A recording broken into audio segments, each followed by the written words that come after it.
ये कहानी है एक नए शादीशुदा जोड़े की, जहां मनीष की शादी एक बहुत ही खूबसूरत लड़की से हो जाती है। शादी के बाद दोनों की जिंदगी बहुत ही प्यार से गुजर रही थी।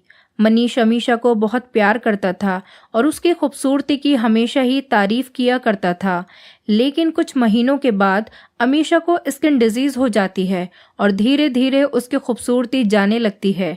खुद को इस तरह देखकर उसके मन में डर समाने लगा कि अगर वो बदसूरत हो जाती है तो उसका पति उससे नफरत करने लगेगा और वो उसकी नफरत बर्दाश्त नहीं कर पाएगी। इसी बीच एक दिन मनीष को किसी काम से शहर से बाहर जाना पड़ता है।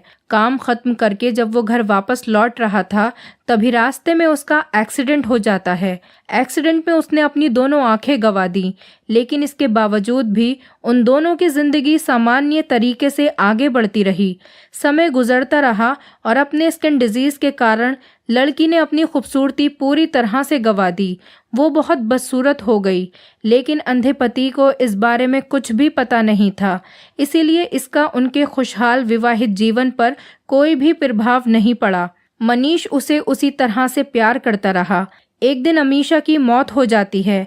मनीष अब अकेला हो गया था। वो बहुत दुखी था। वह उस शहर को छोड़कर जाना चाहता था। उसने अंतिम संस्कार की सारी विधि पूरी की और शहर छोड़कर जाने लगा। तभी एक आदमी ने पीछे से उसे पुकारा और पास आकर कहा, अब तुम बिना सहारे के अकेले कैसे चल पाओगे? इतने साल तो तुम्हारी पत्नी तुम्हारी मदद किया करती थी। मनीष ने जवाब दिया, दोस्त, मैं अंधा नहीं हूँ। मैं बस अंधा होने का नाटक कर रहा था, क्योंकि ये बात अगर मेरी पत्नी को पता चल जाती कि मैं उसकी बदसूरती को देख सकता हूँ, तो ये उसके लिए उसके रोग से भी ज़्यादा दर्दनाक होती। इसीलिए मैंने इतने साल अंधे होने का दिखावा किया, क्योंकि वो बहुत अच्छी पत्नी थी। मैं बस उसे खुश रखना चाहता था। दोस्तों, हमें भी खुश रहने के लिए एक दूसरे की कमियों के प्रति आंखें बंद कर लेनी चाहिए और उन कमियों को नज़रअंदाज कर देना चाहिए।